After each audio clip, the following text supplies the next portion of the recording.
Fala, senhores e senhoras do Universo Cast. Cá estamos com o nosso querido e amado Lucas. Com muita alegria, muito coração, né? Com muita energia, muita energia. Eu te desconcentrei agora. Né? Desconcentrou, eu não esperava. Mas com muita alegria, Muito muita bom. alegria, ânimo aqui com todas as pessoas desse universo. Boa, que isso, hein? Galera, é o seguinte, vamos falar hoje sobre algo muito importante que deve ser levado em consideração na vida de um cristão. Como você pode ver, o cenário hoje está recheado de livros. Tem uma Bíblia aqui, que é mais ou menos do tamanho de um tijolo cerâmico, porque a gente gostaria de convencer você que ainda não lê a Bíblia a ler a Bíblia e você que já lê a Bíblia a manter o seu hábito de ler a Bíblia, certo? E, assim, não tem como falar sobre isso se não for com um historiador, né, Lucas? Estamos aí. Estamos para poder dar um jeito. Lucas, é o seguinte, vamos começar. Já vamos no negócio aqui. Você já leu a Bíblia toda, Denis? Não. Então, já começamos bem. Aí, quando o próprio apresentador está... Mas esse é o assunto até que eu ia propor. Sobre ler a Bíblia toda. Bom, Mas vamos lá. Mas vamos lá. Quando fala em ler a Bíblia para mim, primeiro que foi um hábito muito difícil de ser concretizado. E ele, na verdade, é um hábito que nunca está concretizado, porque se você lê a Bíblia todos os dias, uma vez por semana, você tende a não ler a Bíblia, na verdade, porque a gente é meio instável. Mas, ler a Bíblia para mim, eu estava refletindo sobre, vendo alguns vídeos sobre, pesquisando um pouco de assuntos, um pouco de conteúdo sobre. Ler a Bíblia para mim é aprender sobre experiências que eu não tenho acesso na minha vida real, sobre história de Israel, história de Jesus, sobre história de perseguição, história assim que eu não tenho acesso na minha realidade, aprender novas realidades. E uma outra coisa muito interessante que a Bíblia oferece, que eu acho que na verdade nenhum outro livro oferece, que é a questão do escritor do livro, o inspirador do livro, pegar na mão e me levar nesses pontos e ajudar a eu ter essas aplicações práticas, a entender de uma forma que eu jamais entenderia. Então, para ler a Bíblia para mim, tem esses dois benefícios, esses dois pontos, que é esse primeiro.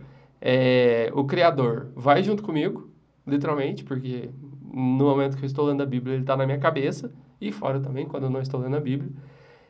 E de eu ter acesso a uma realidade que eu não tenho, aprender uma realidade nova. E o que é ler a Bíblia para você? Ler a Bíblia. Gostei da sua definição, assim, Boa. dos seus pontuamentos. Acho que também poderia pontuar duas coisas também. Eu acredito que ler a Bíblia, para mim, é justamente um momento onde a nossa mente, ela consegue ser um pouco racional. Porque lembra, embora seja essa experiência, como você disse, né, a gente tem contato com experiências outras das quais a gente não teria, mas também ler a Bíblia depende dessa disciplina. Então você tem que fazer intencionalmente, racionalmente e perseverar nesse propósito. Então vamos dizer, por isso que eu comecei te perguntando, você já leu a Bíblia inteira? Cara, eu nunca li a Bíblia inteira. Porque demanda essa intencionalidade racional. Uhum. Então quando Paulo fala, olha, vocês precisam também que o culto de vocês... É o problema. O culto de vocês tem que ser racional. Não pode ser só no sentimentalismo, só no emocional, só no espiritual.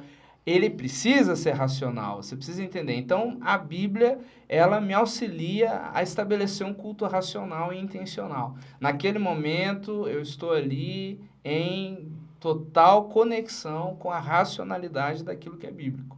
Então, a gente precisa lembrar que a Bíblia, o próprio nome já fala, é uma biblioteca, na verdade, bíblos, né? Então, ou seja, é a junção de vários livros. No nosso caso, são 66. Então, a gente não pode pensar que é um livro único. Ele tem uma temática única, porém, ele tem vários. Gênesis, Êxodo, Levítico, são vários, são 66, como eu disse. Então, o primeiro ponto, ler a Bíblia para mim é instigar o meu lado racional. E segundo ponto é me conectar com a espiritualidade, me conectar com Deus ali, como a gente fala, os princípios de conduta e fé, eles estão todos baseados ali. Então, na maior parte das vezes que eu tenho uma dúvida sobre algo, ou que eu quero corrigir a minha rota, é a Bíblia que eu recorro. Boa, beleza. A ideia é a gente responder algumas perguntas que eu vou colocando ao longo do vídeo. Vamos lá. Mas a primeira pergunta que era o seguinte, o crente precisa ler a Bíblia? Boa pergunta, a gente precisa ler a Bíblia, né? literalmente. Olha, a gente necessita ler a Bíblia. Acho que ler a Bíblia é uma coisa, mesmo que você fale assim, vamos pontuar duas coisas. Primeiro, ler a Bíblia inteira. Então, Sim. ler a Bíblia é muito importante. Eu vou ler os evangelhos, eu vou ler Marcos, Lucas, João, eu vou conhecer a história de Jesus, ou eu vou conhecer a história do povo de Israel, eu vou conhecer a história de algum profeta. Beleza, ok, é extremamente importante. Sim. Agora, se você fala, eu vou ler a Bíblia inteira, aí é mais importante ainda, porque você está se conectando diariamente, entra naquela história de você diariamente estar se alimentando, diariamente você está extraindo dali lições importantes para a tua própria vida devocional. Então, eu acredito que de uma forma clara, para todo mundo já entender, ler a Bíblia é fundamental na vida Não tem como do cristão. Claro, na vida de qualquer pessoa, porque mesmo que a pessoa não seja cristã, a Bíblia é um livro histórico, é um livro sociológico, é um livro filosófico, onde a pessoa consegue extrair muita coisa. Agora, se a gente está falando de cristãos precisam ler a Bíblia. Se a gente fala que nós somos cristãos, significa o quê? Que a gente segue a Cristo, ou que a gente se propõe a, como a Bíblia mesmo fala, ser moldado à imagem de Cristo. E Cristo lia a Bíblia, tá? A Bíblia da época. Vamos falar sobre isso daqui a pouco. Então, se ele lia e eu quero me parecer com ele, eu preciso ler também. Sim. A diferença é que agora tem ele na Bíblia. Sim. A trajetória. Exatamente. Beleza. Cara, eu ia falar... e tipo assim, a Bíblia é o nosso manual. E aí, você falou, a gente é cristão, a gente tem que ler a Bíblia.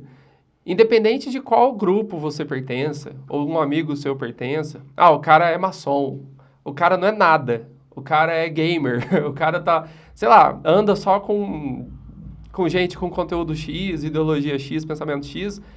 Todo grupo, ele tem um embasamento. Independente de ser num livro, ele tem um embasamento em alguma coisa.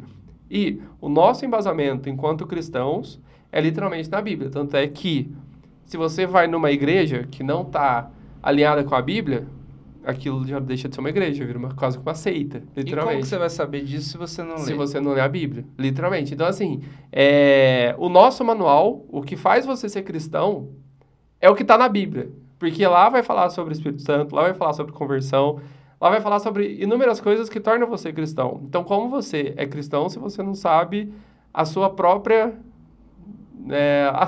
essência, seu próprio manual, literalmente.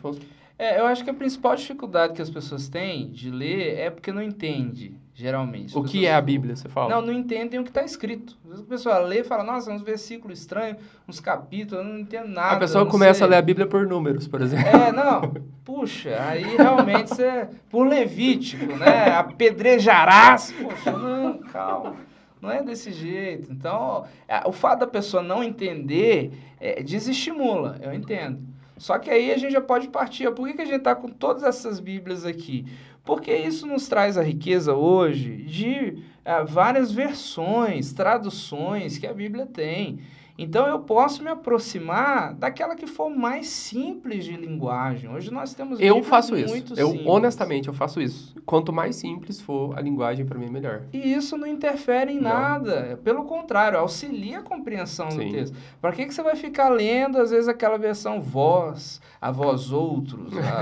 Calma, tem um portuguesinho mais coloquial que a gente pode procurar. Então, às vezes, as pessoas não leem ou são desestimuladas por isso. Mas também, assim, vamos tirar um pouco o peso da obrigação e vamos pensar assim, cara, muita gente morreu para hoje a gente ter isso aqui livre na nossa mão.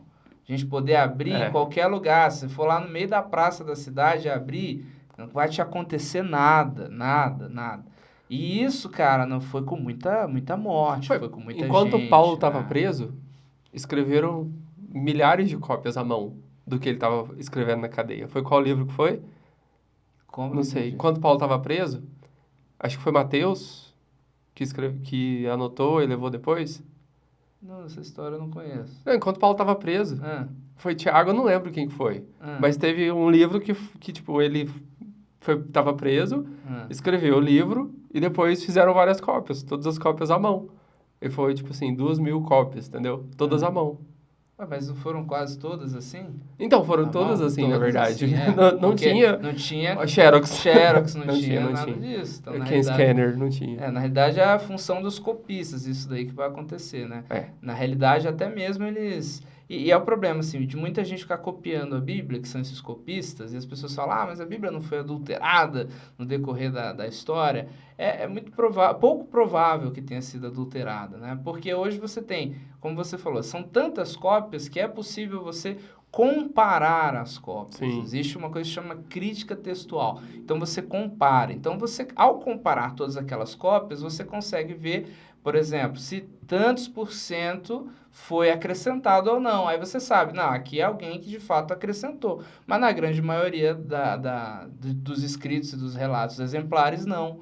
Então isso é que é importante a gente entender. E algumas pessoas não entendem também. Já me perguntaram Que algumas vezes. naquela época, Denis, nem todo mundo sabia ler, escrever, só sabia ler e escrever quem era da nobreza. E poucos nobres sabiam também. Então isso é importante a gente pensar. Então, não era incomum, por que a gente pode também acreditar na fidelidade que está escrito? Porque muitas vezes quem copiava não sabia ler. Ele copiava a Copiava imagem? o desenho da letra. Se você pensar o grego é uma língua desenhada. Então, por diversas vezes, quando você se escrevia, você não precisava saber.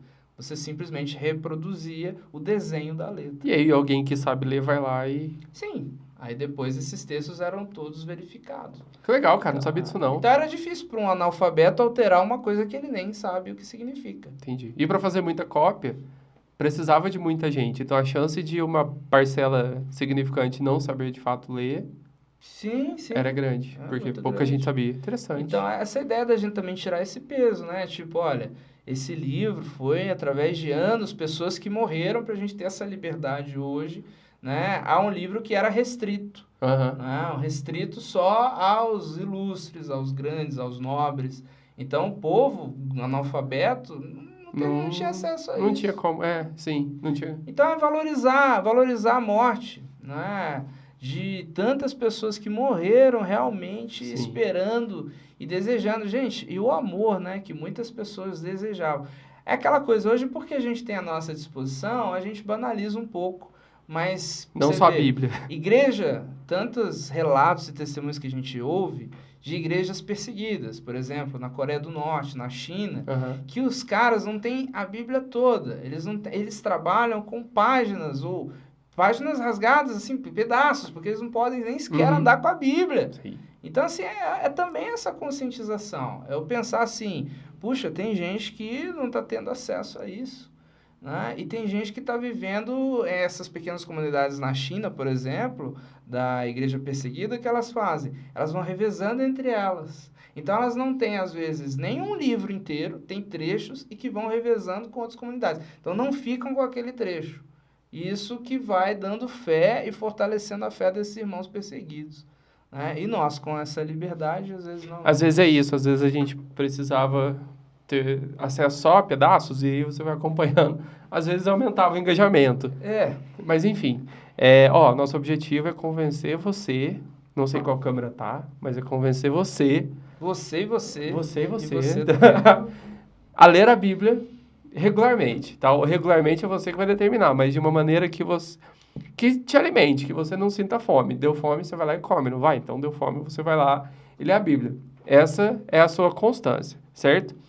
Cara, aproveitando que a gente tá nesse assunto de como a Bíblia foi composta... Só abrindo um parênteses que você falou, é importante comida, né? Isso é importante. Existe uma analogia dos indígenas norte-americanos, dos Cherokees, e eles diziam o seguinte, que existem dois lobos, isso já na cultura indígena para explicar. Existe um lobo branco e um lobo negro. E esses dois lobos, cada um carrega um significado e um simbolismo. E eles vão duelar constantemente. E quem que vai ganhar? Essa é a pergunta. Quem vai ganhar esse duelo? E aí eles respondem, aquele que estiver mais alimentado. Então é interessante isso que você falou, de enxergar a Bíblia como alimento, sobretudo pelo fato de que, quando a gente pensa, olha... o que vai ganhar na minha vida? É o lado espiritual? É o meu lado de conexão com Deus? Ou é o pior de mim? Não é? Então, o pior de mim é a minha carnalidade, é o meu eu mesmo no pecado. O que é melhor?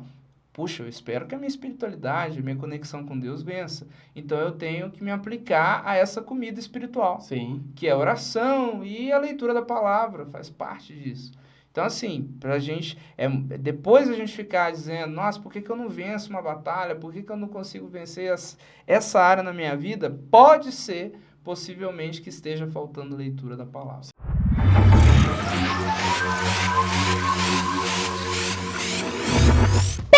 Peraí, pessoal, que eu tenho um recado para vocês. Se você está gostando desse conteúdo, se inscreva, deixe um like e a sua obrigação é mandar para um amigo ou familiar. Continue agora com este vídeo e tchau! Sim, é um combo, e é um combo assim, não sei se é um paradoxo. Mas, por exemplo, geralmente quando você é cristão, você começa falando com Deus com uma oração. É a primeira coisa que você faz. Ninguém começa... Alguém deve começar lendo a Bíblia, mas comumente... Sim, comumente oração, até porque a pessoa faz aquela oração de entrega, né? Exatamente. Então, tipo, você começa a orar, orando, só que depois lhe é apresentada a Bíblia. E a Bíblia, ela te ensina a orar. Então, para você crescer, você tem que ler a Bíblia, porque ela vai melhorar a sua oração. Em todos os aspectos, você vai saber como Deus responde, o que ele responde, se faz sentido o que você está pedindo. Cara, não ri, tá? Vamos ver se você não vai rir. Mas quando eu tinha uns 12, 13 anos, eu pedi para Deus para voar.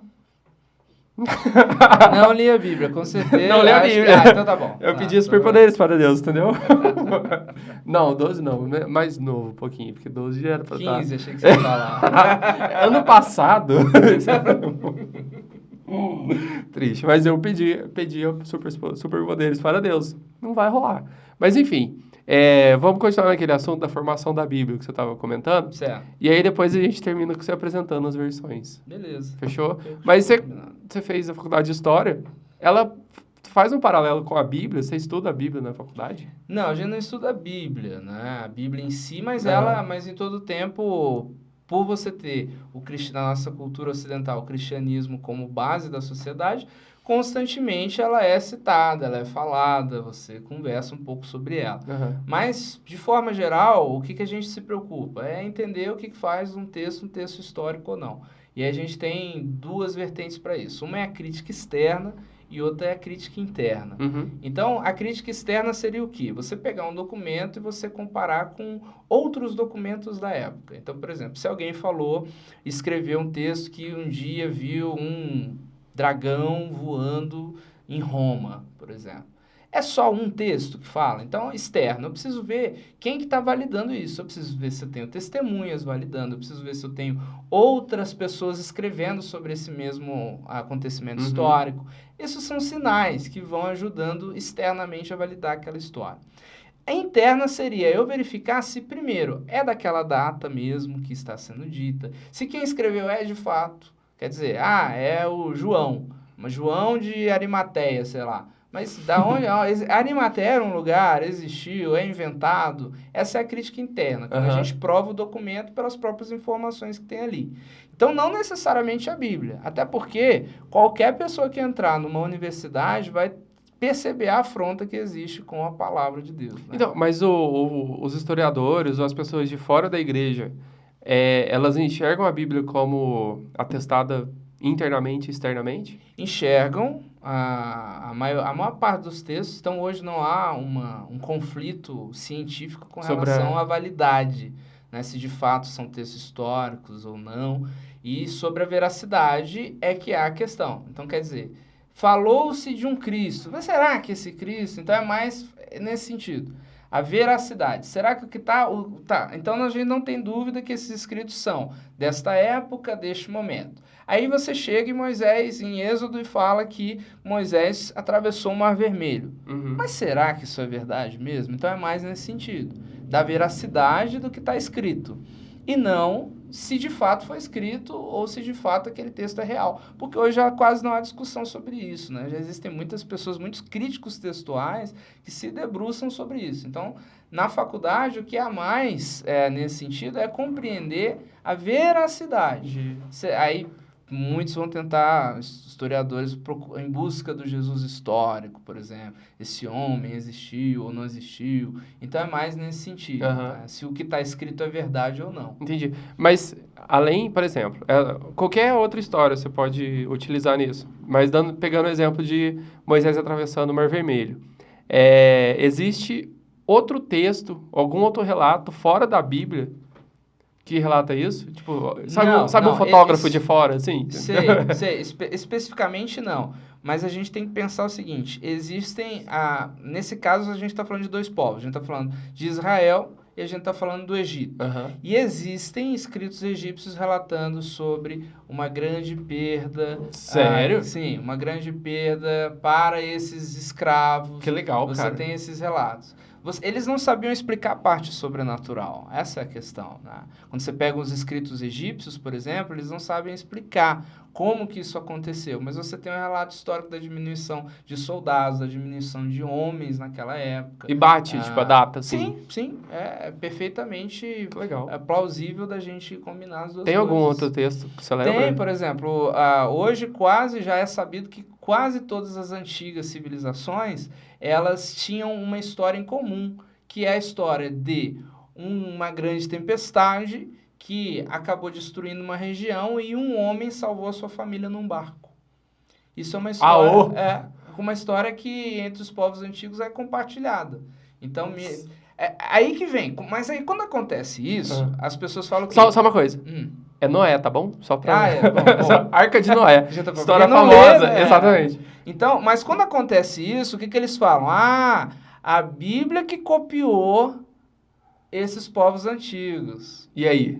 Entendeu? Mas esse é um argumento deles, né? Eles não vão falar, não, realmente a Bíblia estava certa. Eles não vão falar isso. Cara, mas que legal essa história, tipo, imagina uma história assim, tipo, teve uma tempestade grande que um cara salvou a família dele com um barco. Cara, é muito fera. Uma família, uma história corriqueira isso. A gente encontra esses relatos nos povos antigos. Então a gente tem, sim, bate umas coisas, elas realmente batem. Né?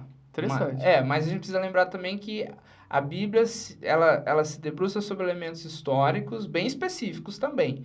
Né? Ela está falando, no início, principalmente, no Antigo Testamento, do povo de Israel, que era um povo minúsculo, numa imensidão de povos muito maiores. Longe de muita coisa. Exatamente. Então, assim, algumas das coisas não vão ser, a gente não vai encontrar, principalmente coisas muito específicas. Legal. Mas é bom a gente ter essa noção. Às vezes, ler um pouco de história... Cara, eu nunca li nada sobre... Não, é muito interessante, cara. É legal. É muito legal, porque aí você vai vendo que realmente... Se a gente quiser saber mais, é só na faculdade? Não. Isso hoje graças à internet, está muito acessível. Você pode entrar na internet, por exemplo, e você digitar assim, apologética. O que é apologética? O que é apologética? É a defesa da fé. Então, tudo que diz respeito à apologia cristã vão ser pessoas que vão estar defendendo a fé cristã. Então, quando você estiver de boa na internet, digita lá, apologética cristã, e lê alguma coisa sobre. Vai ter sempre alguém que já está estudando dentro dessa área para desmistificar. Né? Agora, eu também tenho que recomendar, já ouviu falar do Rodrigo Silva, né?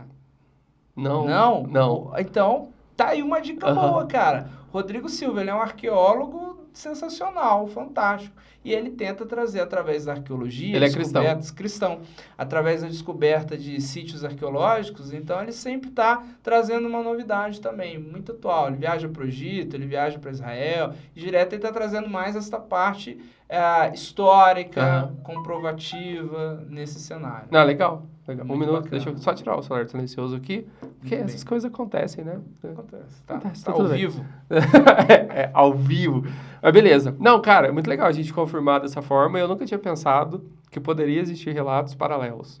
Interessantíssimo. Boatos. Que seja boato, cara. Como se fosse. Que seja literalmente um boato. Não é legal. Não, e é muito interessante, porque até mesmo o Dom Richardson, que é um grande missionário, ele escreveu um livro que chama Fator Melquisedeque, que é onde ele, cara, um cara que teve muita experiência, assim, pregar para galera, assim, que não tem nem Bíblia traduzida. Então, a gente tá falando de tribos africanas, tribos indígenas, gente, assim, que não tem mesmo. Então, como que você chega para pregar ou para apresentar Cristo para essas pessoas que nem sequer têm um material para uma coisa muito fora. E aí ele descobriu uma coisa, é a tese que ele desenvolve nesse livro. Na experiência dele, ele sempre encontrava em todos esses lugares uma história que era muito parecida com aquela, como se fosse assim uma história alegórica daquilo que Jesus fez. Então, por exemplo, a história de um cara que morreu por toda a tribo, por exemplo,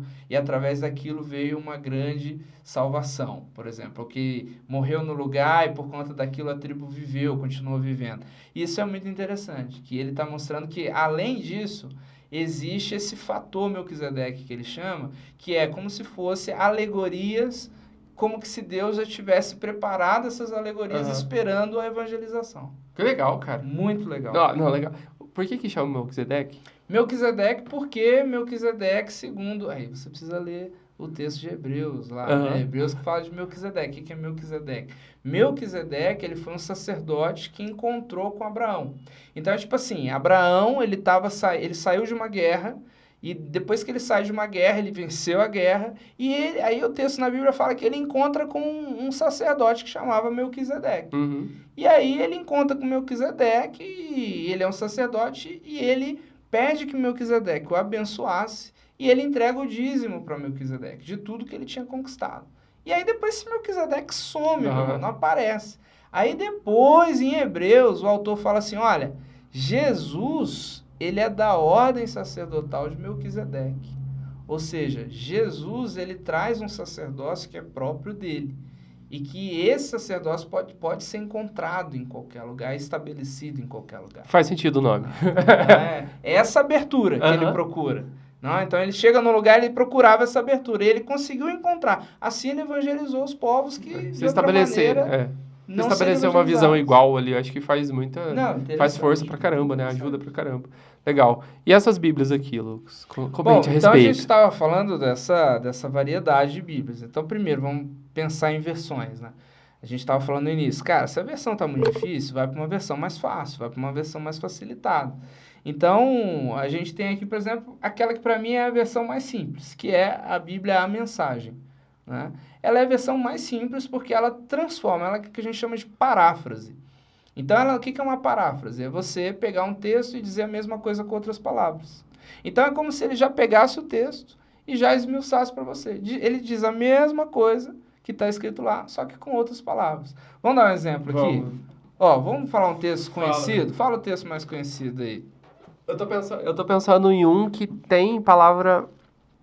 Cara... Não. Essa aqui, como é paráfrase, você pode falar qualquer uma. Abre um livro de Hebreus. Hebreus. Que tem sua dificuldade de ler. Vai. O que você quer de Hebreus? Hebreus 5. Hebreus 5.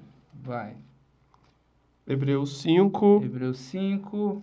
Versículo 7. Hebreus 5, 7. Do 7 ao 9. Rapaz, você tá específico. Eu tô específico. Bem específico. Hebreus 5, do 7 ao 9. Isso. Tá. Qual que é a mais difícil?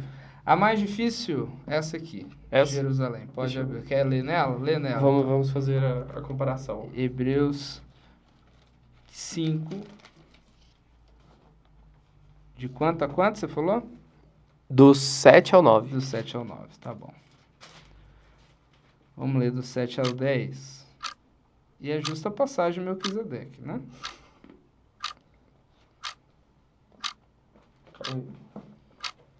Às vezes, quem não lê a Bíblia tem dificuldade de achar os textos onde está. Aí você fala, João, o cara tá lá em Êxodo, Levítico, procurando, né? Peraí que eu tô chegando. É que as folhas estão grudadas. Ah, tá explicado. Quando você vai procurando aí, vamos falando das outras, ó. Você também pode procurar uma Bíblia mais devocional. Então, por exemplo, você tem uma Bíblia devocional. Eu tenho uma Bíblia aqui que é a Bíblia devocional do casamento. Olha que legal. Quando eu casei, eu ganhei. Cadê? Qual que é? Essa aqui. Que cara de casamento essa Bíblia tem? Tem, não tem? Por quê? Ela vai trazer e ela vai enfatizar alguns textos na Bíblia que falam do relacionamento do marido com a mulher.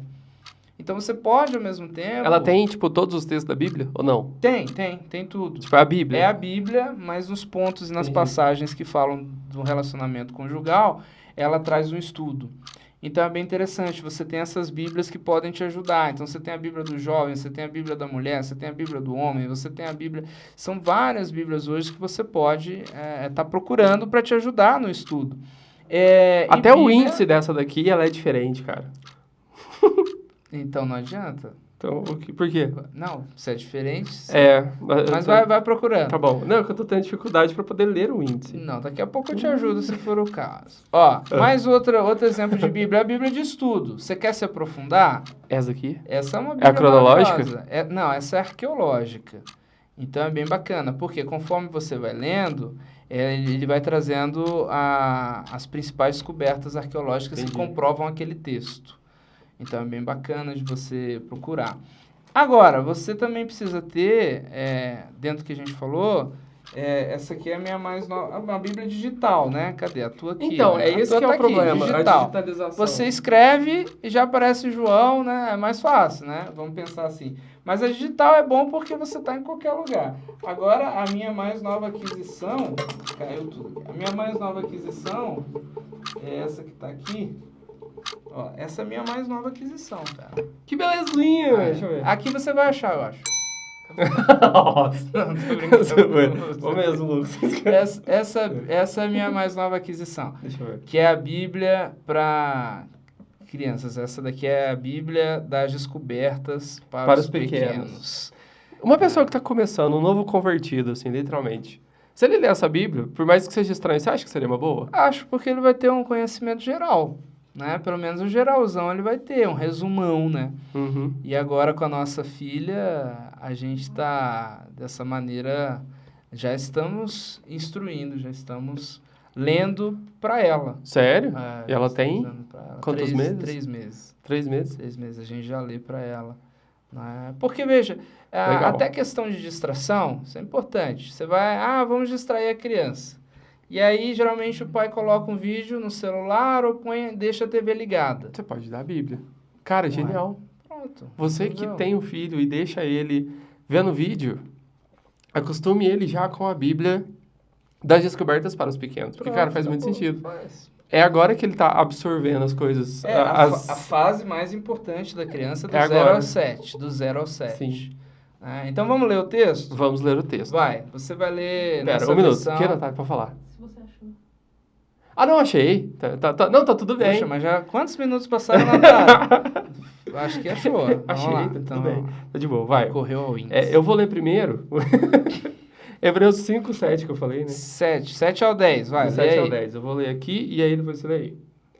É ele que, nos dias de sua vida terrestre, apresentou pedidos e súplicas com veemente clamor e lágrimas. Aquele que o podia salvar da morte e foi atendido. Aquele que foi... Por causa da sua submissão. E embora fosse filho, aprendeu contudo a obediência pelo sofrimento e, levado à perfeição, se tornou para todos os que lhe obedecem princípio de salvação eterna, tendo recebido de Deus o último de sumo sacerdote, o título de sumo sacerdote, seguindo a ordem de Melquisedeque. Beleza. Agora apareceu uma coisa. Quanto que você entendeu do que eu li?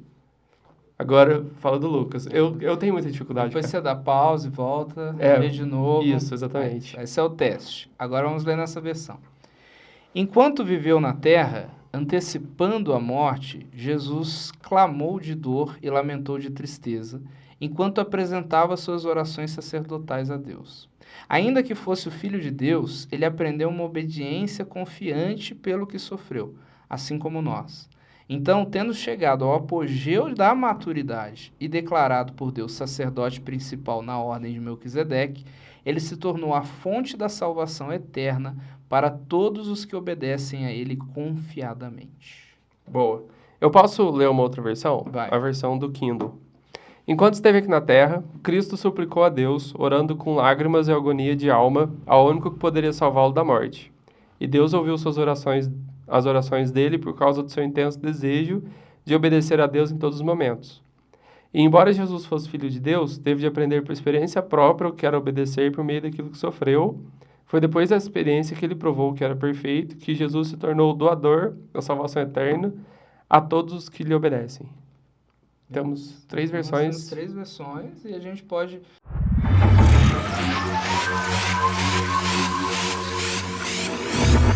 Tchau!